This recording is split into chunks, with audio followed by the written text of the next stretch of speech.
There we go. Hey. Hi guys, what's up? Alright. Okay. We got this. I think. I hope. Okay. Now my turn. Yes, ma'am. So, it's probably going to be loud for just a second. So how was your week since we didn't record this past week? It was pretty freaking phenomenal, to be honest. Yeah. Great time camping. It was. The recuperating the first 2 days back, though, man, that was rough. That sucked so bad. Yes. I will say we did have a lot of fun. Yes. Even with the rainy weather. I honestly was like, oh, it's going to suck because it's going to rain, but it really only the one point did we have to kind of like hide under the canopy, and then at that point I was just like, fuck it, I'm going to take a nap. Yeah. I think Didn't get my nap. My kids are dicks, but... Feel that. Connor was all over the place. You know, he told his mom that he liked it so much up there because of the nip slips. The nip... What? What nip slips? At the beach with the young girls. And I was like, Connor, there was no nip slips. I guess we missed something. I don't think so. I think Connor's just trying to over-exaggerate it all. And then he was like, it was a good time. I got to party. Son, you did not get to party. You got to hang out with the kids. Oh my god, that's awesome. So. I mean, the kids had their own like little party going on, man. They were all over the place. Their perfect opportunity to be 100% feral little shits. Yeah. And they took full advantage. And did. I swear the girls said they had to pee more than they actually had to, just because they liked that they could walk up to it, because most of the people we knew were right there by it. Mm-hmm. So I was cool with it, but I was like, I know you were not going to pee. You went 10 minutes ago. Yeah, no. You're full of shit. Full of shit. Yeah, no, they didn't. And the second it would get dark, I gotta pee. Well, you better find a grown-up or an older boy, because you ain't walking up there by yourself, Heifers. Well, when they started coming over to the camper, they're like, can we pee? And then I'd be inside or whatever. And they'd literally just sit in there and then flush the toilet. Like, there was no peeing going on.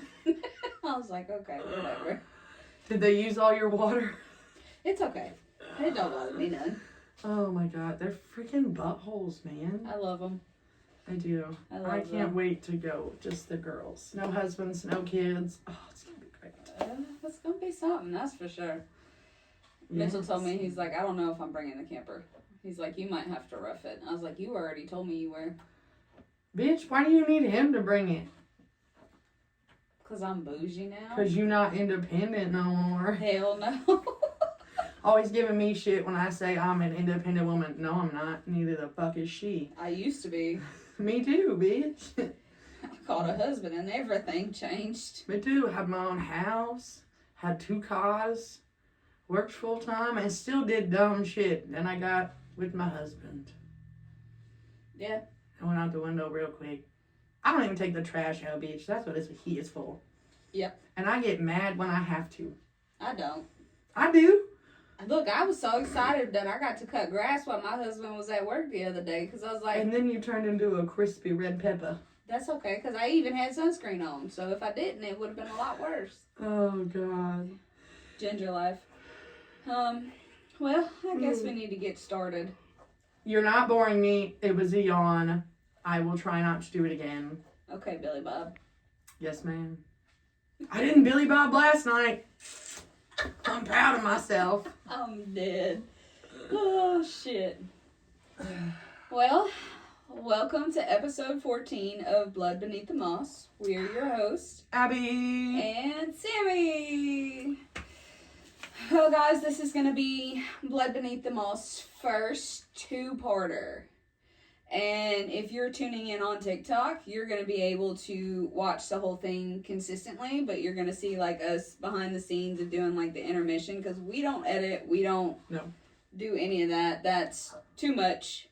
The most I do is like, we talked a little when we first pushed play, like before we got into it. I might clip those like that minute of shit off the beginning. But, like, that's it. We don't go through, edit things out. We say, like, if it's on there, we're not retaking. It's just on there. Yeah. We have come to the determination, if we're going to do this, we're going to do it real. Yeah. It's not going to be scripted. No. So, you'll get to see the intermission of us going from part 1 to part 2. We'll stop after recording the sounds, videos, and TikTok will just stay up as we go about our whole little endeavors. I have to remember to watch my mouth so I don't get kicked off TikTok. Yeah, please. Because they told us one more time and we were, like, disbanded from the TikTok. And then we would have to make a whole new one. I would. I'm not making a whole new TikTok with all them views and everybody being followers. I'm not doing that. So watch your mouth. I will try. I'm sorry. Alright, so this is going to be another large case that we are covering. We'll be making this a 2-parter, as you hear. This one is a larger case due to the number of victims and theories that go into what truly happened to these girls. So here's your trigger warning. Oh, why is the mouse not working? Yeah, there you go. Oh, lovely. I done jacked it all up. So right. Here's your trigger warning. These women face violence associated with sex work and vulnerable lifestyles. If this is something you cannot deal with, then this episode is not for you. So let's jump into this case by getting... You nasty witch. I even turned. This thing picks up everything. It would catch a mouse's fart, okay? It would. So let us jump into this case by getting a slight understanding of how these victims became to be discovered. On February 2nd of 2009, a woman whose name is Christine Ross and her dog, Rucka, I think is how you say it. Rucka, whatever, were out on a walk in the Mesa area that was a development for a new housing area. Did you say Mesa? Mesa. You said Mesa. Oh, Mesa. It's Mesa. Shut up. Rucka ended up finding a human bone sticking out of the desert sand, and Christine immediately sent this picture to her sister, who is a nurse, freaking out, thinking it was a human bone. Her sister confirmed her fear, and she instantly called local authorities. Once the local authorities got on site, they immediately roped off the area and brought in trained cadaver dogs to help aid in the scan of a 100-acre area. So, like, this was a pretty big... Yeah.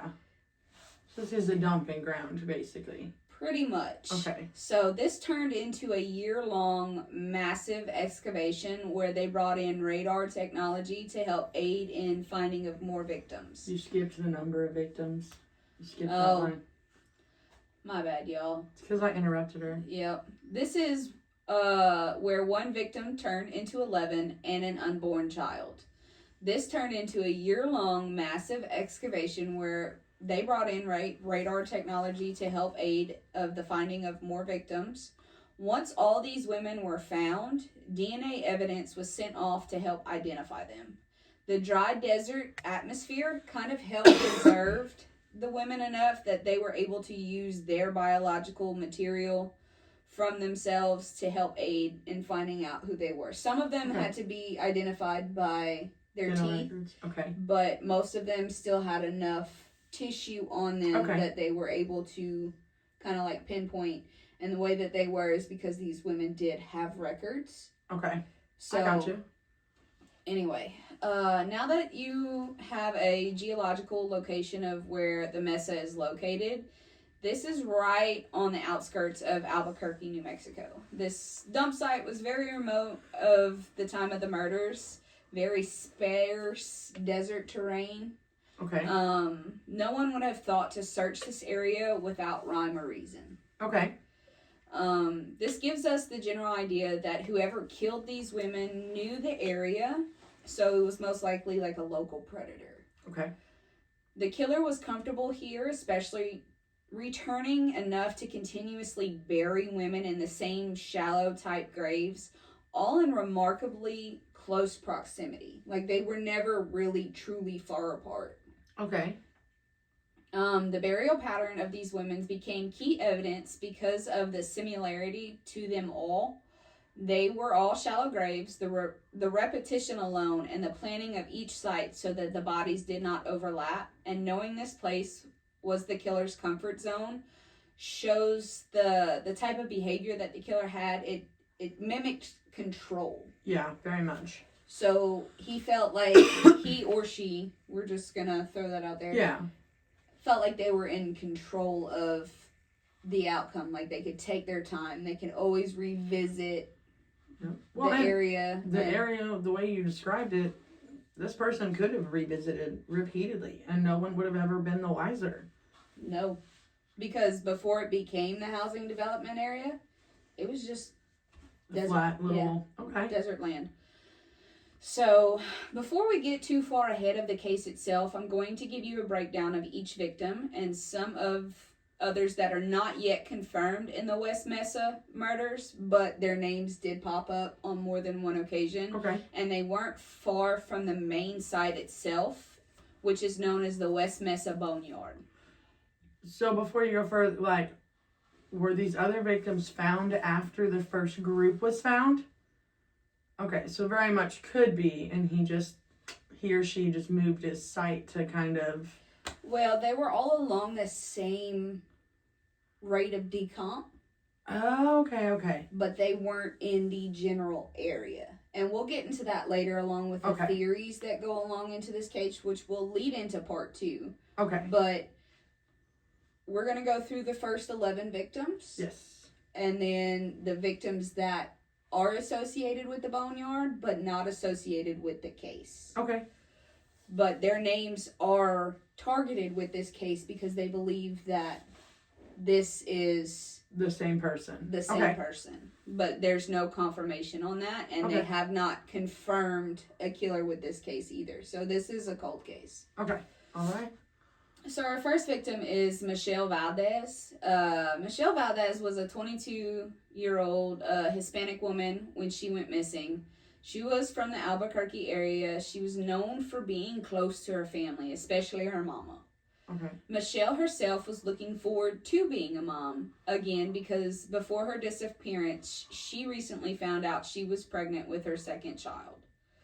She was known for being outgoing, social, and loved people in general. Like, she was even though she had, like, the stigma with her, she was known to be a social butterfly. She was always happy, always trying to talk, never shied away from any of that. Okay.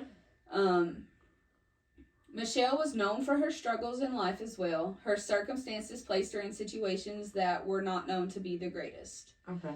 Michelle's last time that she was seen alive, she was working, and we're gonna leave it at that. She was working in an area known as the War Zone. The War Zone is a neighborhood known for its sex work and several sex shops, heroin and meth, and known to have several housing projects.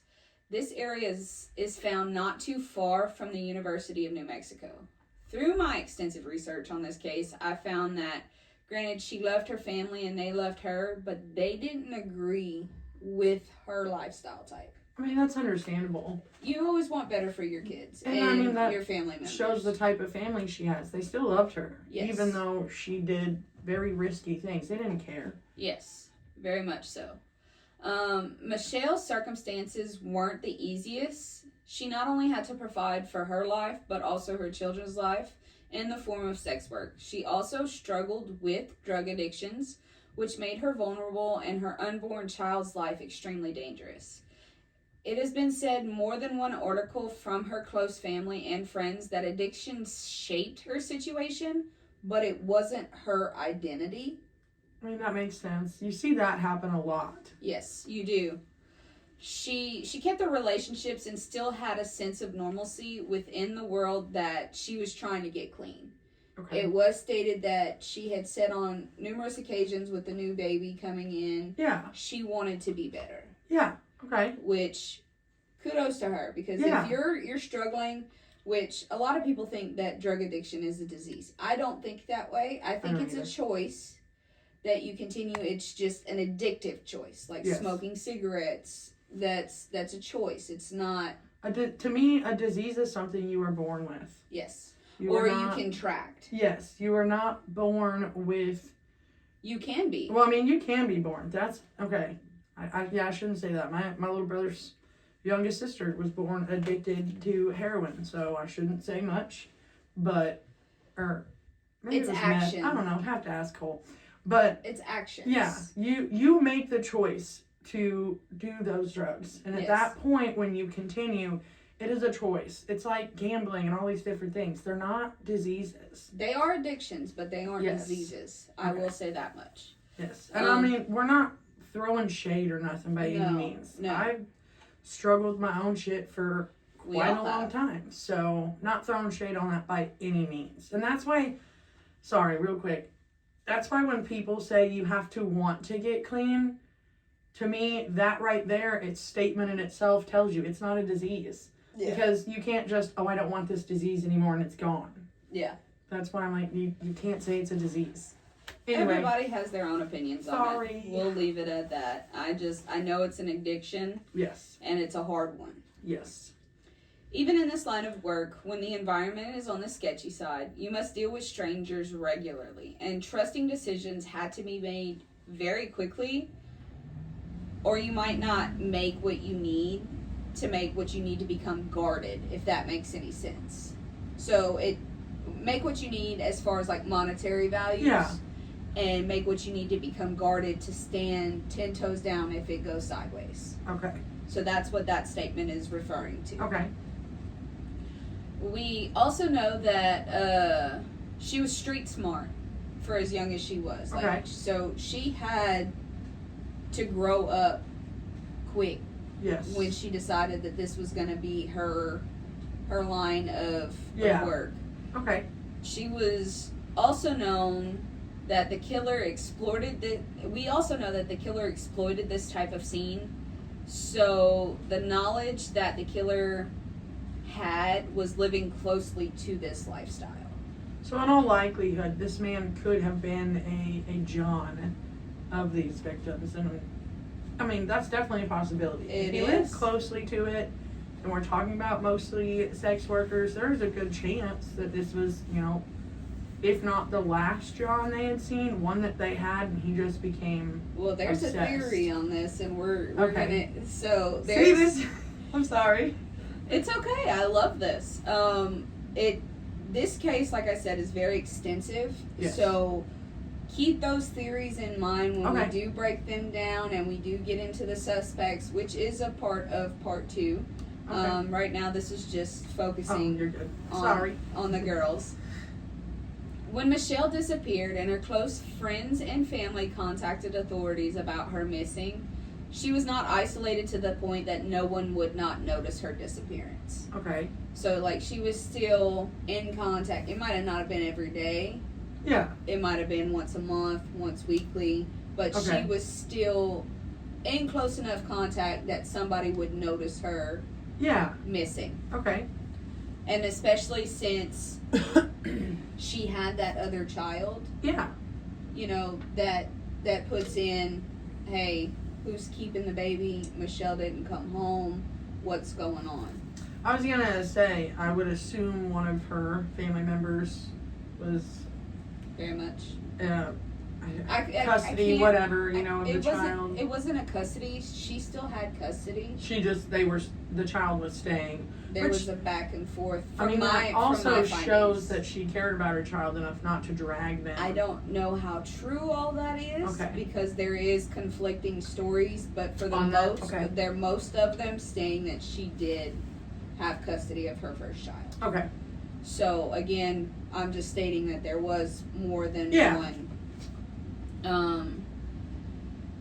So when authorities received the missing persons report, they did not initially jump onto this and was like, oh no, we'll find her. The report was kind of pushed to the side of it. And the sad part about this is Michelle's missing did not trigger any scale of search or anything because of the lifestyle that she had. A lot of the authorities just kind of pushed it to the side because she was a sex worker, because she did have a record and she was known for using drugs, that she didn't make top rank. That makes me so mad. This is kind of like the Jeff Davis 8. I was just about to say, it doesn't matter what they did for work. It doesn't matter how a person makes their money. They're still a human fucking being and deserve the decency to be looked for when someone is missing them. Exactly. They did name it as a missing person, and as time passed, her leads at the time of disappearance went cold with the delay of responses. Okay. The authorities lost timeline clarity on her case because of these actions, which that just means since they didn't take it as seriously Yeah, in the from beginning, the start, yeah. things become muddled. Yeah. Which benefited the killer from the lack of immediate pressure. Okay. Her remains were then confirmed to be a part of the West Mesa Murders in 2009. Michelle was properly identified through forensics. The impact of losing her was felt throughout her family members and friends. To this day, they're still pushing for answers to not only help their loved ones, but the other victims as well. Yeah. Like, they're big advocates. This truly shows that she was deeply loved. She wasn't just looked as a prostitute. She wasn't just looked at as a druggie. And I'm saying those terms very loosely because that's what comes up when you do start looking into the case and stuff. Seeing pictures of her before the drugs and before the substance abuse and stuff like that, she was a beautiful human being. Yeah. Like, she was gorgeous.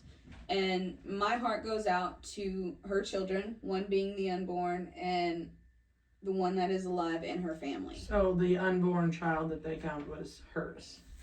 We'll get there. Okay. Second victim, Victoria Chavez. Victoria Ann Chavez was a 26-year-old Hispanic woman from Albuquerque, New Mexico. And from all of my findings, I have conflicting cases saying that she was a mother and was not, so I'm opting to leave this part out. Okay. Because there was several cases stating that all of them were mothers, and then several cases, and you'll go and we'll find out that some of these girls are like teenagers. Okay. But I think that's the muddled waters of reports just trying to make it bigger than what it is. So I'm opting to leave this part out. But what I did find was that people close to her would describe her as loving to all, protective of anyone. If she met you, she was more of the type that would rather suffer than you. Okay. Type of mentality. So like, if you were having a bad day, she would try everything in her power to make your day better, even if it brought her down. I got you. She was someone who maintained relationships despite her hardships. Victoria was going through the ringer from living in poverty, instability from work, and constantly being in situations that put her in danger. She also was known to work in a war zone. Okay. The war zone was a dangerous place for women who struggled with the same types of vices. This place was where people came and went. Disappearances could go unnoticed. And Victoria was known to be a sex worker, a drug user, so she blended into the environment around her. Okay. For any family, this kind of lifestyle puts a strain on a relationship. No one wants their loved ones to be subjected to having to rely on drugs or having to rely on sex just to get by in this life, like to sell your body and stuff like that. Now, if that's what you choose to do, I'm not knocking your hustle. That ain't my business. That ain't my life. But there's always better ways, in my opinion. And this created a gap in some of her family's communication, but it never created an emotional distance. So, like, as far as, hey, I'm going over to your house, I want to see the kids. They wouldn't do that with her, but they always stayed in contact and let her know that she was loved. Okay. It was, from what I've seen, I don't know if this is true. I don't know if it's muddled. It was more or less they couldn't trust her actions because of the drug use. I mean, that makes sense. It does. It does. But Been there, done that. You know, I get that. I don't want to pinpoint her as that if that was not the case. I mean, it makes sense. We've all, I don't want to say we've all, but most of us have had, if not ourselves, family members who were deep in addiction. And oh, yeah. absolutely, you're not around my kids. I'm going to make sure you know that I give a crap about you and I want better for you. But that's not something I want around my kids. No, not at all. Victoria wanted to be with her families. From all the articles I've read and all the posts of her families wanting nothing but a better life for herself. But the killer took advantage of her vulnerable lifestyle. And I say that loosely because it was choices she made, you know. Yeah. Maybe she felt like she couldn't get out. Maybe she felt like this was the only way. And I'm not knocking her for that. Some people don't have the same advantages as other people's. And, you know, it's hard, especially being a woman in today's world. Even then, it sucks. Yep. It blows. I ain't gonna lie. But it also has its perks, too. So I'm not gonna knock it either. Yep. But little did the killer know that she would still have people look for her. Still want her family there and still want her around. Her family noticed that Victoria was missing when they put in the missing persons report. I will say that the system failed this victim. It lagged to the point that it was a joke. And when I mean that, it went over a year before it was ever considered anything serious. There was no pattern at this point in time. It was just another prostitute lost to the streets. That's ridiculous. It is. She did have a record of prostitution and drug use, but because of that, because of that little sentence. Yeah, thank you. But because of that little sentence, she didn't matter. At the time of her disappearance, it did not matter that she was someone's daughter. It did not matter that she was someone's loved one or friend or a person at all. All she was and all she could be was looked down upon because of her past. In 2009, when she was discovered, her family were able to get the answers of the uncertainty that their loved ones disappeared. A quote I found talking about Victoria was that her loss was cut deep. She was not lost to her demons of this world. She was working towards salvation from them. She never got the chance to show us. Mm-hmm. And that was from one of her family members. And so that tells you she was wanting to do better. Okay. And you'll see that quite frequently with these girls in with most of them. That they wanted more, they were expressing that they wanted more, they just didn't know how. Okay. Our third victim is Evelyn Salazar. Evelyn was a 27-year-old Hispanic female from Albuquerque, New Mexico. Hold up. Is they all Hispanic? No. Okay. This is why I put it in there is because not all of them are Hispanic, and the other girls that follow through that aren't truly connected to this case, but are connected to this case. There's a couple of them that are white. There's a few females that are black. Okay. So it's... I only asked because that's the third one in a row, and immediately in my head I went, ooh, it's hate crime. So, that's why I was like, wait. I can see where you say that. Yeah. So, no, there is difference in this, okay, but that will also come within the theories of this case. But it's important to describe the victims of who they are and what background and stuff like that. All right. She and her cousin, Jamie Barella, which is another victim, went missing together after leaving a family gathering, which shows that both women still had strong family ties. Something to keep in mind as we roll through all of this. Who Evelyn was as a person. Her family described her as being a social butterfly. She loved being a people person, loved to communicate, and she just loved surrounding herself with someone. It did not matter who. So when her and her cousin went missing, it was noted more quickly than most because it wasn't just the one, right? Yeah. Their family has stated there wasn't a clear moment of something was not right and something was seriously wrong when that happened. Because it didn't add up. Yeah.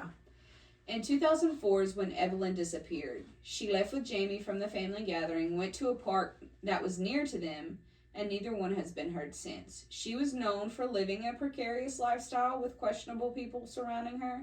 Okay. She was known to work in the area known as Central Avenue Corridor, which was known for explicit activities. Okay. So because of these known activities, not many people looked at her as missing. They just, again, went through the motions. Here we are. It was just another person coming and going in the area, which this area is more common for that than the war zone. But her family felt that heartbreak and loss almost immediately. Her absence from them stood out, and it shattered their world times two. Mm-hmm. Evelyn was discovered in the Mesa Boneyard in 2009. She was identified through DNA and forensics. During this time, her family gained answers onto what happened to her, but faced the heartbreak that most could not bear to understand, because if she was there, so was Jamie. Top it all off, they faced the tragic truth of how long she had truly been gone for. Her family lost their daughter, their cousin, their friend, their loved one, all wrapped into one. Her lively personality that hit hard, knowing that they would never experience that again. A soul that meant the world to them and those who loved her. Now here we go with her cousin Jamie, who is victim number 4. Jamie was a 15-year-old Hispanic girl from Albuquerque, New Mexico. She was Evelyn Salazar's little cousin. They both disappeared, like I said earlier, after leaving the family gathering, going to a park found near San Mateo, thank you, and Gibson SE, which I think that's like southeast. Okay. I'm not sure. That's just everywhere that I looked was posted just like that. Okay. I was like, and when I tried to look on like the geographical map, it didn't break down. It didn't give an understanding. So I was like, well, hell, we'll just go with this. She was very much dependent on her family. From my findings, she was still at home with mom and dad type of ordeal. She was young, adolescent, still trying to figure out who she was as a person. She was still attending school at Johns Adams Middle School. Her family described her as sports-loving, a book fanatic, and she had a fascination with butterflies, which is cute. Yes, it is. It's cute. So she was your typical teenage girl. What makes this stick out so much more in the victim profile is that it changes. She's a minor who was not in a vulnerable place in her life. She was just with her cousin when all of this took place. She had a strong family core. She had structure. She was living her life with supervision in place. And from what I could tell, she was not associated with the sex work and the drug scene from my knowledge and the research that I've done. Was completely extensive. I'm talking about I was on this case for almost 2 full weeks. Yeah. Just trying to break it down. Mm-hmm. And nothing I found said that she was still in the involvement like the other victims. Okay. So I think she was a victim of circumstance. Yes. That's my opinion. Hold it for me. Her life had no connections to any of the other victims either, besides her cousins. Jamie's life did not have the instability as her cousins did. She was not known to be a person drifting in and out of communication. This is a minor disappearing with a known family member from a public area. Her loss and her cousin's loss was felt instantaneously. This is a child, and this was a different kind of urgency and panic. Yes. Her family just wanted her back. And knowing that they were both together kind of shook a lot harder. Oh, yeah. Did that force police to look this time?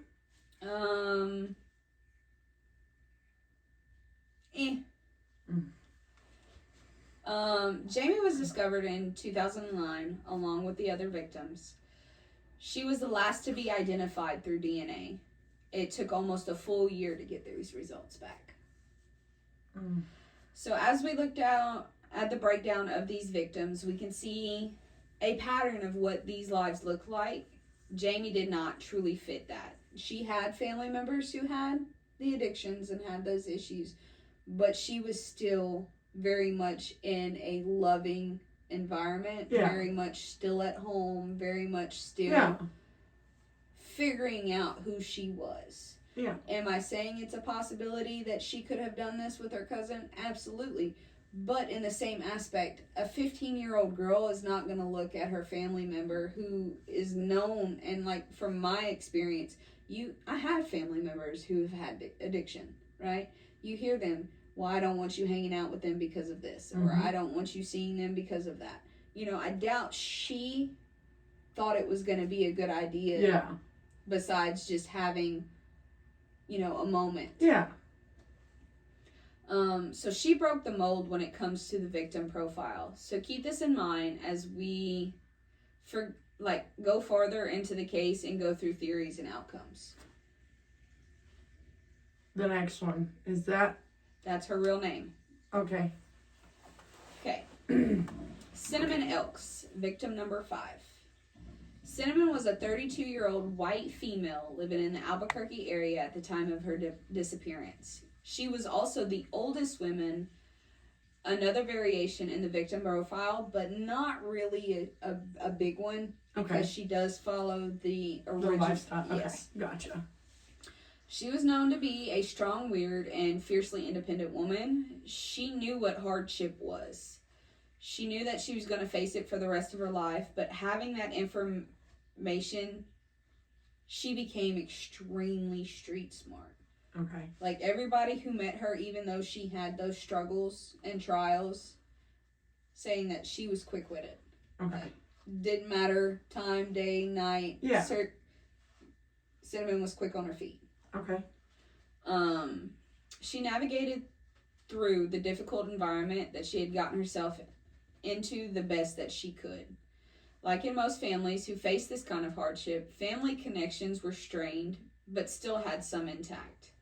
It is said that they would always love her, that they were just not enabling her life choices anymore, which is understandable because when you have those things, you just want better for them.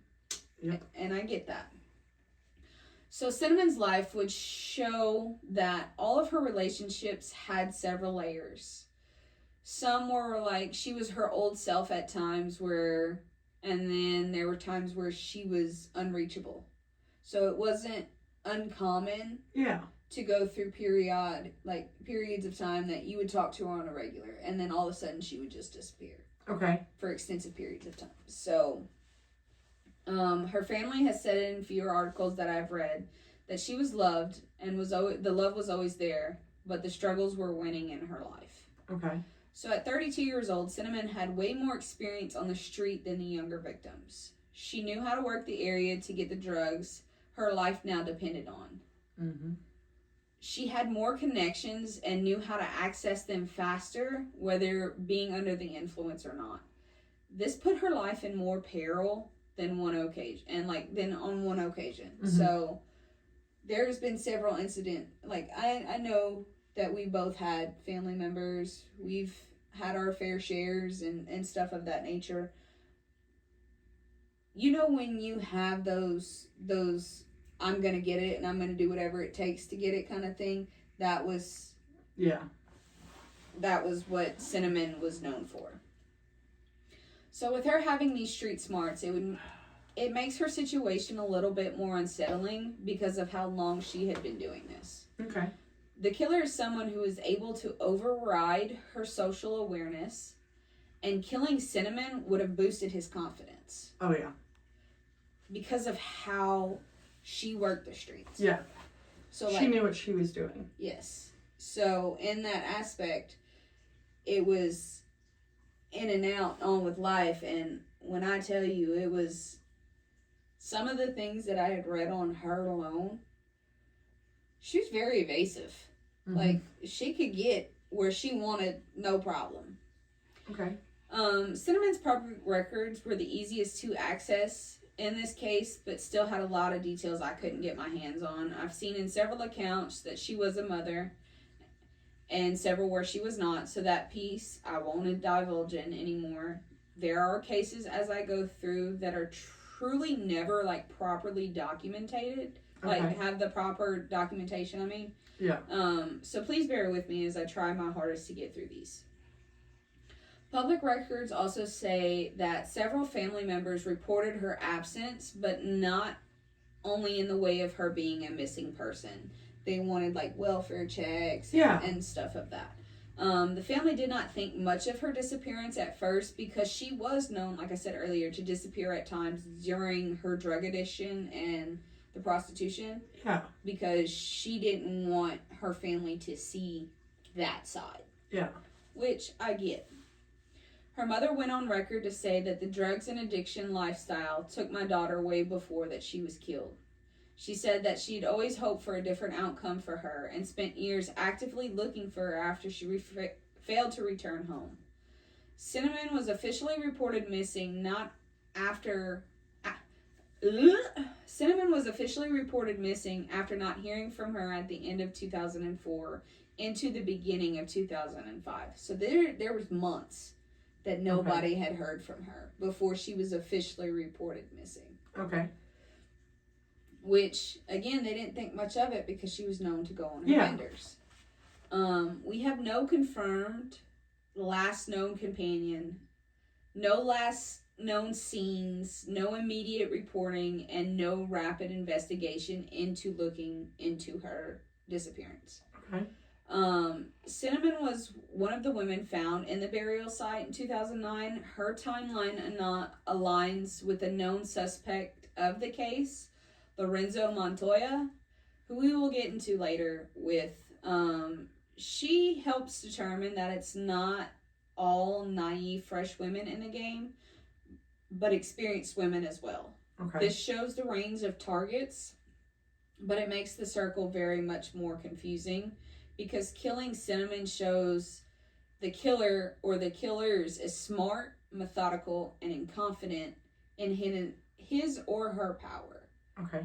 Which I'm leaning more towards man because men tend to be more violent. Women tend to use more poisons and stuff of that nature. It could also be a man and a woman together.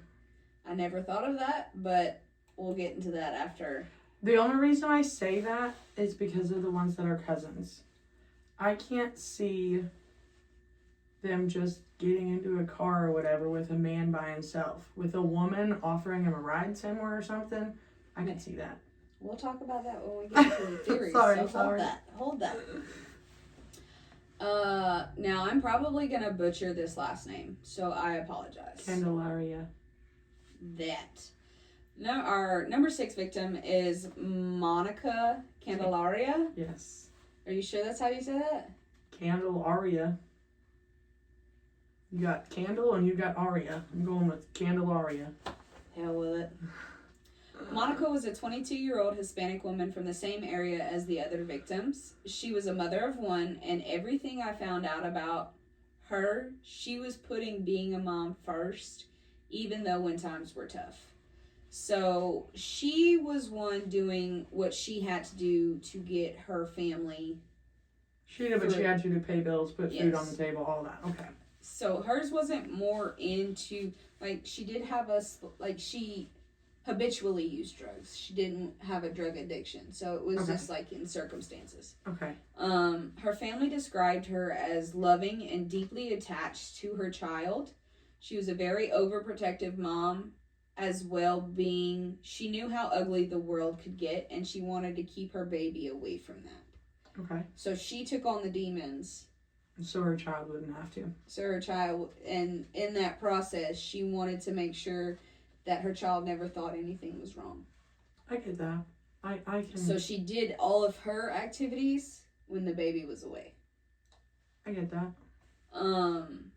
She was described as outspoken in a good way, very strong-willed, enough to know what she needed to do for her and her child, and she could always make you laugh, no matter what.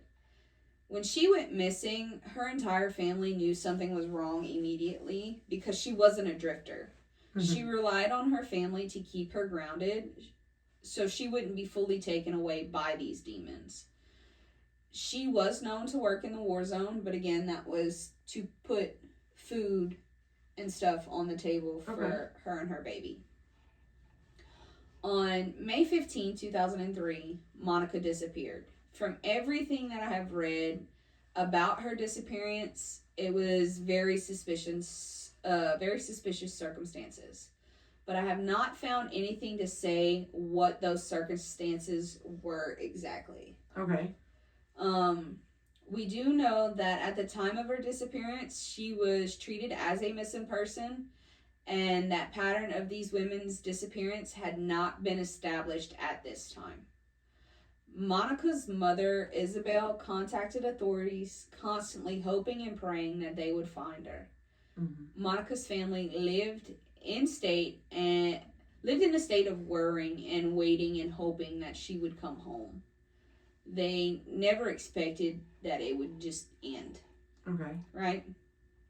Just like the earlier victims, Monica was discovered in 2009. She was identified through her dental records in April of 2009, just a few months after the burial site was discovered. Her family finally received those dreaded answers after years of not knowing what happened to their girl. These answers did not bring the relief that the family was hoping for. It only brought on more grief because of the loss of time and the loss of love they shared for her. The motherhood role was stolen from her. Monica's son, Michael, grew up missing a valuable piece of him, and that was her. Monica's mother, Isabel, never gave up on her daughter.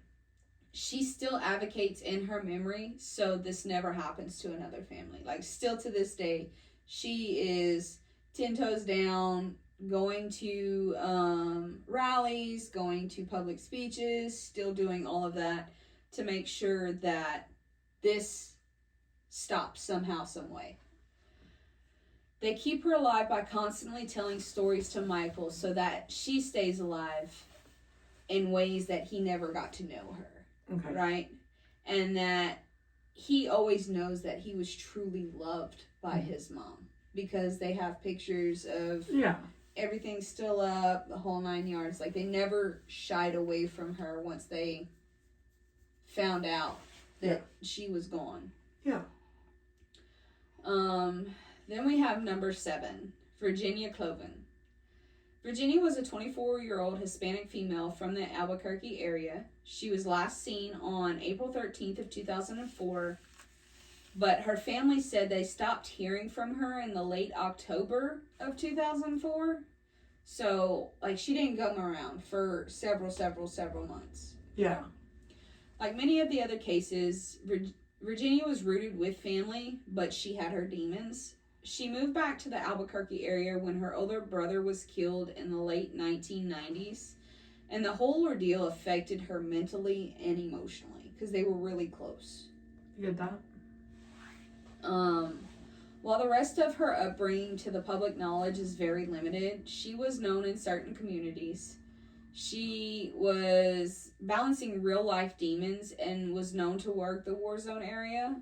Living in these environments exposed her to many heightened risks, especially with her mental and emotional being back and forth, up and down. So it made it hard for him. As many victims in this case, the lack of public knowledge does not make her less of a human being. It shows the lack of effort and underreporting on someone's life just because they lived a certain way, which in my heart and soul is very heartbreaking, because these people still hold value even though they have these struggles. Yes, very much. And I could not hardly find anything on Virginia, and it's unfortunate, because the way that I like to do these is I want... to break down each victim, talk about them, make you see them as a person like you should. And I feel like I failed her because I couldn't do that. Because there was nothing out there that I could literally just grasp and say who she was as a person. One of the cases I have coming up is like that, and it still bugs me. It does. Virginia disappeared in 2004. This is the same time frame as the rest of our victims. By this time in the case, authorities started noticing the pattern of these missing women, but they still hadn't placed... Oh yeah, Oh, yeah, it's going to piss you off. But they still hadn't placed Virginia in that category just yet. She was still treated as a missing persons case at this point in time. It was just another missing woman from the streets. They were just now starting to develop. When she went missing... Y'all should have been fired. Oh, tell us how you really feel. These cases make me mad. They do. They do. This left the family in a world turned upside down, wondering about the what ifs and missing her like crazy. In 2009, Virginia's body was discovered and she was identified through DNA evidence, and most of her body was in skeletal form. So she was another one that was done through dental records. Okay. She had very little tissue left of her, so they just went with her teeth. I forgot to put it in there. It's all right. When the discovery of all the women took place is when a light bulb went off and authorities realized that the pattern was women who were in vulnerable states of being. It only took you 7 fucking victims to do that. Oh, it gets worse. Virginia's death confirmation to her family was world-shattering. They held on to everything with a grip that reminded them what they lost for so long. Now, victim number 8, Solani Edwards. Solania was an African-American female born in November... I just jacked that on. November 26th of 1987. Thank you. Appreciate it. She became a ward of the Oklahoma State at the age of 5 when her mother was incarcerated. The state home was Parker's Point. She was reported through DHS as an endangered runaway in August of 2003. She was only 17? Oh, she was 15. She was 15. I can't math. She was 15 at the time of her disappearance. The whole world at a young age became shattered. So what we know that she was a troubled teenager, which is understandable because her mom was incarcerated. So like the only person she had to rely on wasn't there. She was 17. She was 15 at the time she disappeared from there. Said she disappeared in 2000. Oh, never mind. Shut up. I saw the 2004. I was like, nah, hold on. I'm literally sitting over here counting my fingers. No, she was 17. Wait, okay, yes. She was 15 the time she disappeared from the state home in Oklahoma. Just ignore me. Okay.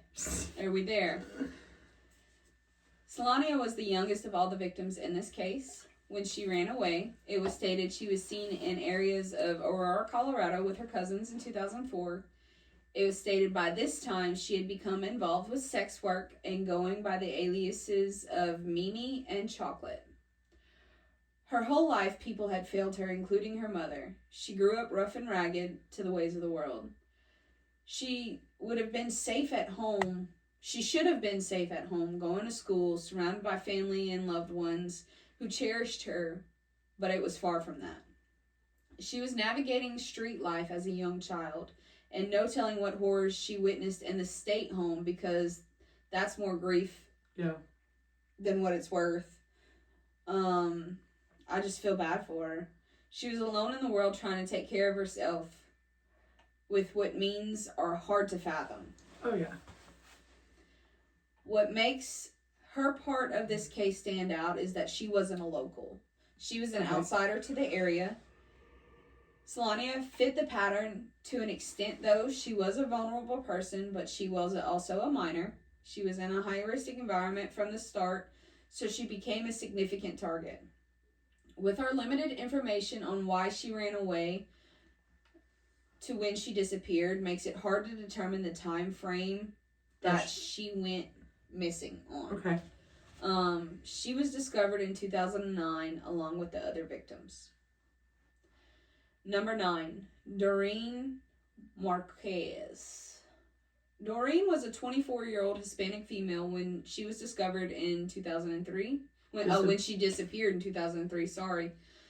She was from the Albuquerque area. She was a mother of 2 beautiful daughters. Doreen was like the other victims in this case. She was a vulnerable mother who still had connections with her family. Her family still describes her as a beautiful mother who struggled later in life, but still put her daughters first. Okay.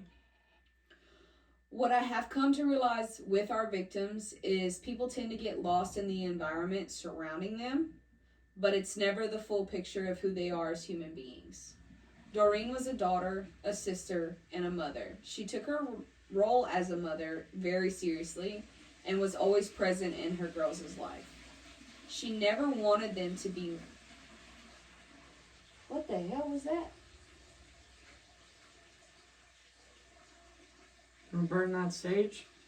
Probably. She never wanted them to...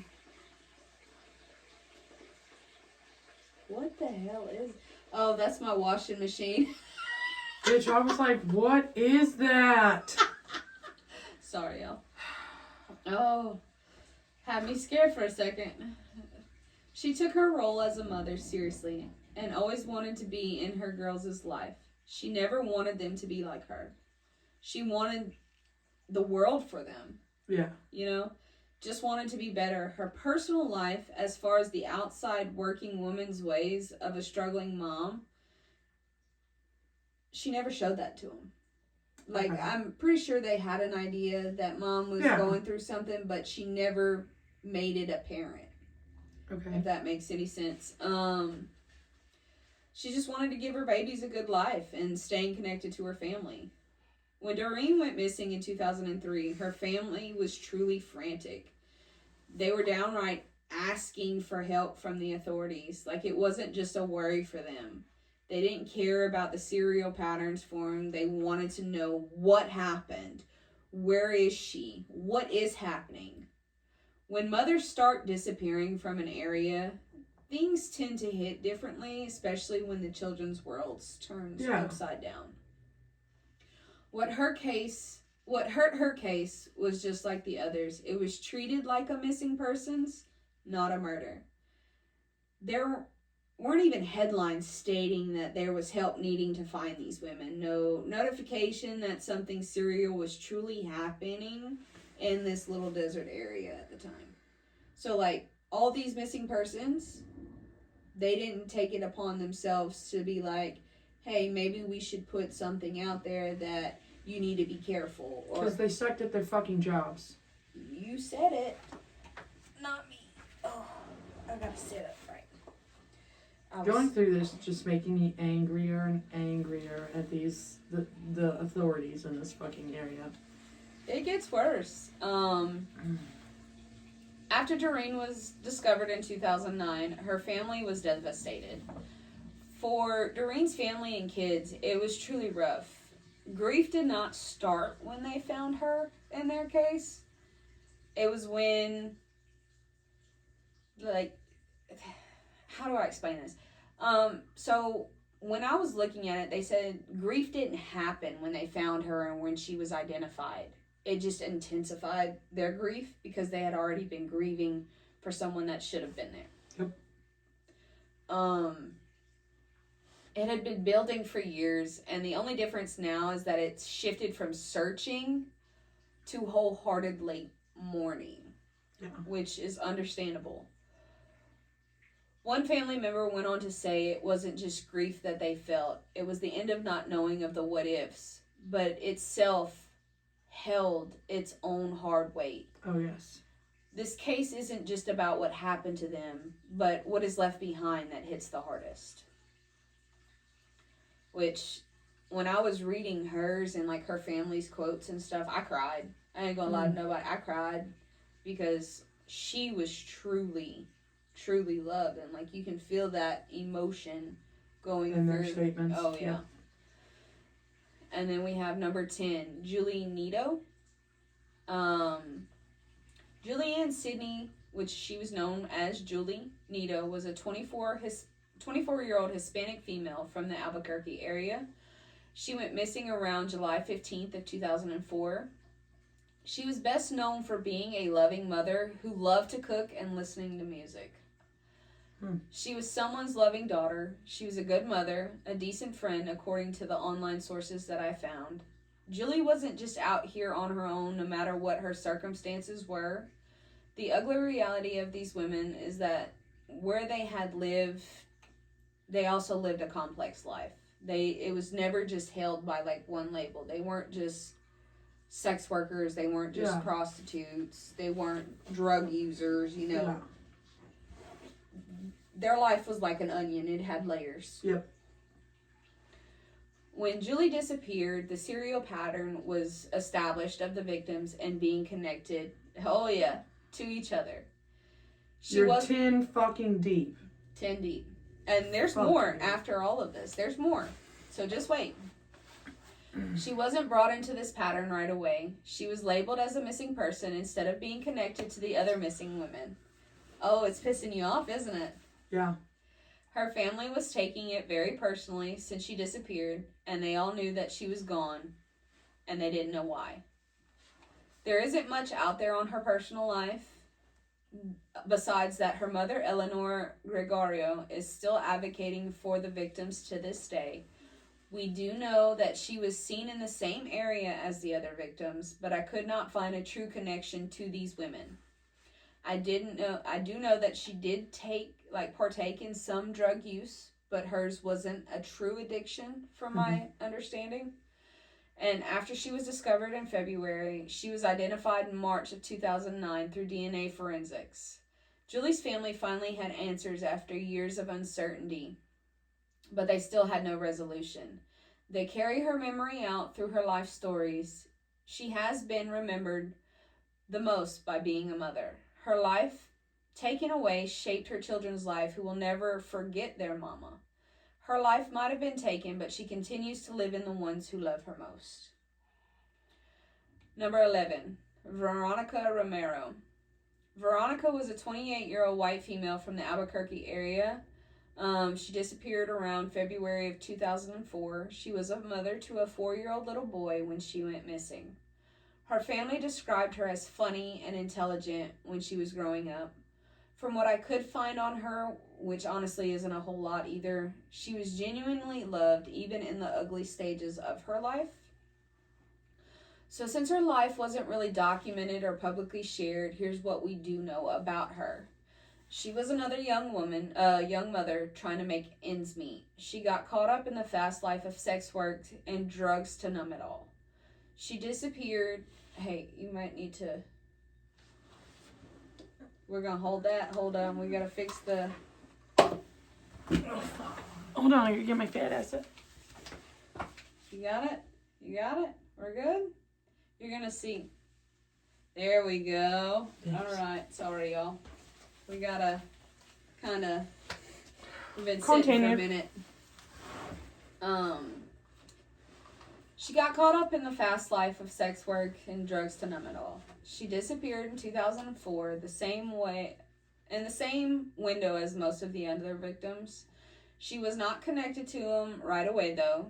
She was known to drift a bit from my findings, but she would always come back to where she belongs. When she did not is when the family began to wonder about her. What sucks about this victim is not knowing much on her, so all we can do is speculate that her kid felt the weight of it most. She was discovered in 2009 with the rest of the victims, and from what I've seen, I could find on her and her family, her child never got the closure that they deserved. Her story became a small piece of a bigger puzzle that was never solved. Now that we know the confirmed victims, we're going to mention the unconfirmed victims that were not far from the West Mesa gravesite. These names hold speculation that they were involved as well, but they just don't have any proof yet. So like I said, we're going to mention their names. We won't cover them as deeply. These names are Erica Langley, 18. Yvette Ortero, 28.